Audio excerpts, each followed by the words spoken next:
하나님은 스스로 계시는 분이십니다. 하나님은 누구를 의지하거나 또 누구 때문에 무엇을 제한을 당하시고 또 한계에 봉착하시는 분이 아니십니다. 하나님은 스스로 행하시고 또 완성하시는 분이십니다. 그래서 우리는 하나님을 만나 감사하고 찬양하며 그에게 영광을 올려드리는 것이지요.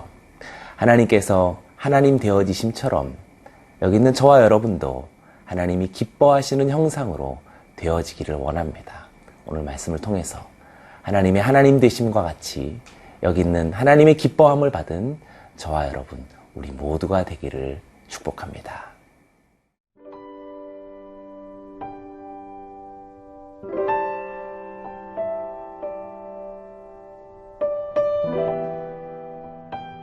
사무엘상 5장 1절에서 12절 말씀입니다. 블레셋 사람들이 하나님의 궤를 빼앗아 가지고 에베네셀에서부터 아스돗에 이르니라. 블레셋 사람들이 하나님의 궤를 가지고 다곤의 신전에 들어가서 다곤 곁에 두었더니 아스돗 사람들이 이튿날 일찍이 일어나 본즉 다곤이 여호와의 궤 앞에서 엎드러져 그 얼굴이 땅에 닿았는지라.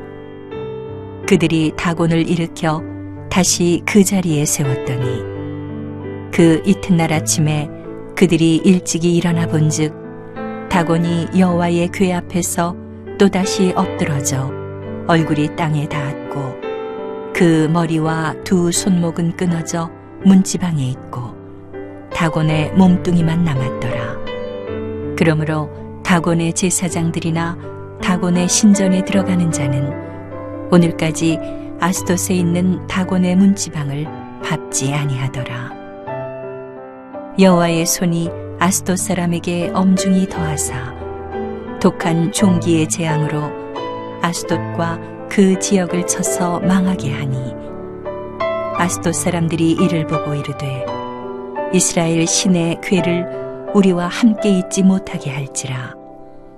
그의 손이 우리와 우리 신 다곤을 친다 하고 이에 사람을 보내어 블레셋 사람들의 모든 방백을 모으고 이르되 우리가 이스라엘 신의 궤를 어찌하랴 하니 그들이 대답하되 이스라엘 신의 궤를 가드로 옮겨가라 하므로 이스라엘 신의 궤를 옮겨갔더니 그것을 옮겨간 후에 여호와의 손이 심히 큰 환난을 그 성읍에 더하사 성읍 사람들의 작은 자와 큰 자를 다 쳐서 독한 종기가 나게 하신지라.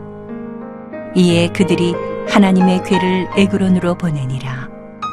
하나님의 궤가 에그론에 이른즉 에그론 사람이 부르짖어 이르되 그들이 이스라엘 신의 궤를 우리에게로 가져다가 우리와 우리 백성을 죽이려 한다 하고 이에 사람을 보내어 블레셋 모든 방백을 모으고 이르되 이스라엘 신의 궤를 보내어 그 있던 곳으로 돌아가게 하고 우리와 우리 백성이 죽임당함을 면하게 하자 하니 이는 온 성읍이 사망의 환난을 당함이라. 거기서 하나님의 손이 엄중하심으로 죽지 아니한 사람들은 독한 종기로 치심을 당해 성읍의 부르짖음이 하늘에 사무쳤더라. 블레셋은 이스라엘을 패퇴시키고 하나님의 언약궤를 빼앗고 자신의 땅으로 돌아갑니다. 1절과 2절 말씀에 이렇게 나타납니다.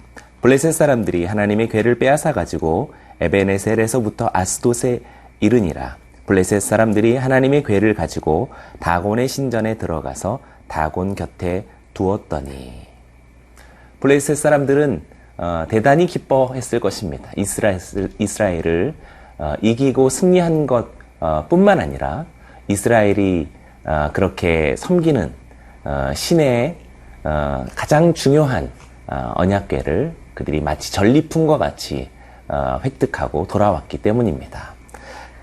그들이 아스돗에서 하나님의 궤를 다곤 신전에 들어가 다곤 곁에 두었다라는 말은 그들이 섬기는 신 다곤 신 앞에 여호와의 궤를 전리품과 같이 그렇게 두었다라는 의미인 것입니다. 실로 우리가 신앙의 의미로 따져본다면 참담한 그런 비극적인 모습이라고 말할 수가 있겠죠. 그런데 다음 날 놀라운 일이 발생이 됩니다. 3절입니다. 아스돗 사람들이 이튿날 일찍이 일어나 본즉 다곤이 여호와의 궤 앞에서 엎드려져 그 얼굴이 땅에 닿았는지라 그들이 다곤을 일으켜 다시 그 자리에 세웠더니 아스돗 사람들이 다음 날 보니 다곤 그 우상 앞에 여호와의 궤 앞에서 엎드려져 그 얼굴이 땅에 닿았다라고 이야기합니다. 마치 3절의 말씀은 다곤 신상이 여호와 하나님 앞에 엎드려 절하고 있는 듯한 모양으로 그렇게 붕괴된 모습을 우리에게 이야기해 줍니다. 4절은 우연한 일로 여겼는지 아마 다음 날 또한 이렇게 조치를 취합니다. 그 이튿날 아침에 그들이 일어나 본즉 다곤이 여호와의 궤 앞에서 또다시 엎드려져 얼굴이 땅에 닿았고 그 머리와 두 손목은 끊어져 문지방에 있고 다곤의 몸뚱이만 남았더라.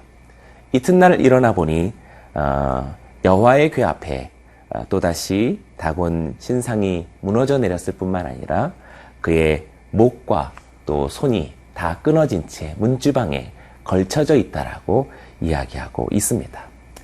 문지방에 걸쳐져 있다라는 이야기는 사실 동서고금을 막론하고 많은 이야기를 해줍니다. 우리는 문지방에 서 있을 때 어른들에게 혼나죠. 거기 서 있지 말아라 라고 이야기합니다. 그것은 이 세계도 저 세계도 가지 못하는 두 세계의 사이에 놓여져 있다는 것을 의미하기 때문에 그렇습니다. 다곤 씨는 하나님 앞에서 이곳으로도 저곳으로도 가지 못하게 그렇게 무척 놀라울 만큼 징계를 당한 모습과 형상을 취한 그런 둘째 날의 모습을 우리에게 보여주고 있습니다. 뿐만 아닙니다. 6절의 말씀에서는 이제 종기의 재앙이 블레셋 아스돗 사람 전역에 나타나게 되었습니다. 6절입니다. 여호와의 손이 아스돗 사람에게 엄중히 더하사 독한 종기의 재앙으로 아스돗과 그 지역을 쳐서 망하게 하니 하나님은 하나님 스스로가 하나님 되어지심을 드러내고 있다는 사실을 우리에게 보여주고 있습니다. 물론 언약궤 자체가 신비한 마력을 발휘하는 것은 결코 아니었을 것입니다. 그래서 오늘 본문 말씀에서 언약궤 자체가 다곤 신 앞에서 보여주고 있는 놀라운 마력이다, 엄청난 괴력이다라고 생각한다면 그것은 대단한 오해라고 말할 수 있을 것입니다. 그것은 마치 하나님 자신보다는 자신의 위치와 또 권력과 자신이 사사로서 다스리던 세계를 영적 무지와 어두움과 그리고 오래되어진 영적인 결핍을 통해서 하나님을 제대로 알지 못하고 또 판단하지 못하고 있었던 엘리의 그런 노쇠함과도 같은 것이라고 말할 수 있겠습니다. 우리는 7절 말씀에 아스돗 사람들이 이렇게 이야기하는 것을 보게 됩니다. 아스돗 사람들이 이를 보고 이르되 이스라엘 신의 궤를 우리와 함께 있지 못하게 할지라 그의 손이 우리와 우리의 신 다곤을 친다 하고 라고 이야기합니다.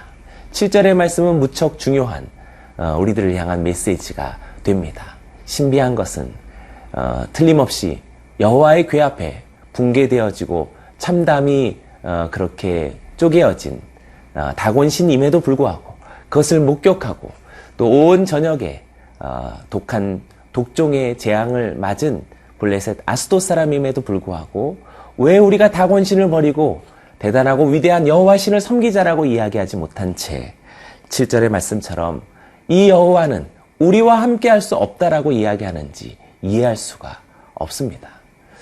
우리는 종종 이렇게 우상에 오랜 동안 집착되어지고 그 속박을 벗어내지 못한 채 오히려 참되시고 살아계신 하나님을 저버리는 경우를 많이 발견하게 될 것입니다. 사랑하는 성도 여러분, 저와 여러분들의 삶 속에 영적 무지를 벗어버리고 우리와 함께 하시되 결단코 한 번도 떠나지 아니하시는 살아계신 참된 하나님을 우리가 다시 한번 믿고 섬기는 길로 돌아가기를 축복합니다.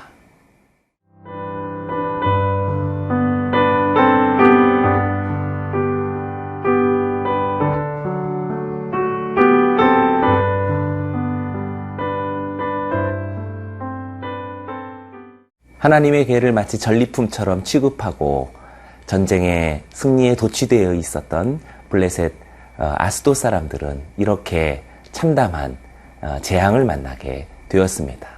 그래서 그들은 결국 여호와의 괴와 함께할 수 없다라는 결론을 얻게 됩니다. 그래서 이것을 다른 곳으로 보내게 되지요. 그것이 바로 가드입니다. 8절을 보면 이에 사람을 보내어 블레셋 사람들의 모든 방백을 모으고 이르되 우리가 이스라엘 신의 괴를 어찌하랴 하니 그들이 대답하되 이스라엘 신의 괴를 가드로 옮겨가라 하므로 이스라엘 신의 괴를 옮겨갔더니 아마도 다곤 신상이 없는 지역으로 그렇게 갔었나 봅니다. 가드에서 어떻게 되었는지 9절 말씀이 이야기합니다. 그것을 옮겨간 후에 여호와의 손이 심히 큰 환난을 그 성읍에 더하사 성읍 사람들의 작은 자와 큰 자를 다쳐서 독한 종기가 나게 하신지라. 그곳에서 역시 다곤 신상이 있지 않았을지라도 더 심한 환난이 큰 독종의 재앙으로 임하였다라는 사실을 우리에게 보여주고 있습니다. 언약궤 자체가 왔기 때문에 가드가 당한 심판일까요? 네, 물론 그렇습니다. 표면적으로 나타난 것은 틀림없이 그렇습니다. 그러나 이건 역시 언약궤 자체의 마력과 신비한 능력을 의미한다라고 말할 수는 없을 것입니다. 언약궤는 다만 하나님의 살아계심을 증거하고 보여주는 또는 상징하는 표현이라고 말할 수 있을 것입니다. 어찌되었든 가드는 이렇게 하나님이 스스로 하나님 되심을 증명하던 두 번째 도시가 되었습니다. 그래서 가드에서 또다시 에그론으로 옮겨갑니다. 10절의 말씀입니다. 이에 그들이 하나님의 궤를 에그론으로 보내니라. 하나님의 궤가 에그론에 이른즉 에그론 사람들이 부르짖어 이르되 그들이 하나님의 이스라엘 신의 궤를 우리에게로 가져다가 우리와 우리 백성을 죽이려 한다 하고. 에그론 사람들은 하나님의 궤가 들어오기 전부터 걱정하고 두려워합니다. 일대 촌극이 벌어지고 있다라고 말할 수 있지요. 하나님의 궤가 처음에는 전리품이었다가 이제 뜨거운 감자가 되었습니다. 받을 수도 없고 소유할 수도 없는 그렇게 문제가 되어진 그러한 대상이 되어진 것이지요. 에그론 사람들은 이렇게 이야기하는데 그 내용이 우리를 놀라게 합니다. 11절의 말씀을 읽어보겠습니다. 이에 사람을 보내어 블레셋 모든 방백을 모으고 이르되 이스라엘 신의 궤를 보내어 그 있던 곳으로 돌아가게 하고 우리와 우리 백성이 죽임 당함을 면하게 하자 하니 이는 온 성읍이 사망의 환난을 당함이라. 거기서 하나님의 손이 엄중하심으로. 12절까지도 보면 죽지 아니한 사람들은 독한 종기로 치심을 당해 성읍의 부르짖음이 하늘에 사무쳤더라. 에그론 지역에 들어가기 전부터 이미 에그론 지역에 심한 독종의 사망의 환난까지 사무쳤다라고 이야기하고 있습니다. 실로 엄청난 재앙이 블레셋 전역을 휩쓸고 있다라고 말할 수가 있겠습니다. 이러한 두려움이 엄습한 블레셋 사람들의 말 속에 중요한 표현을, 놓칠 수 없는 중요한 표현을 우리는 발견합니다. 11절 상반절에 그 있던 곳으로 돌아가게 하고 라고 이야기합니다.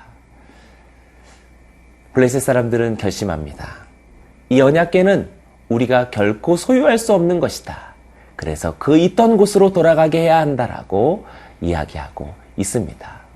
어리석었던 이방 사람들도 그들도 깨닫게 됩니다.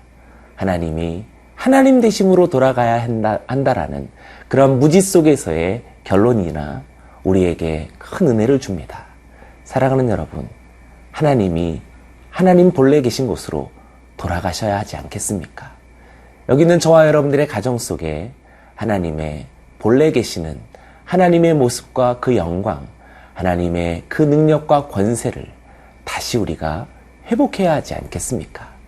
이리저리 돌려서 결국은 다시 본처로 돌아가게 되어지는 하나님의 언약궤의 이 상징적인 의미는 여기 있는 저와 여러분들에게 다시 기본으로 돌아가고 신앙의 근원으로 돌아가고 하나님을 하나님 되심으로 기뻐하고 사랑할 수 있는 신앙의 정수로 돌아가기를 원하는 하나님의 말씀이라고 말할 수 있겠습니다.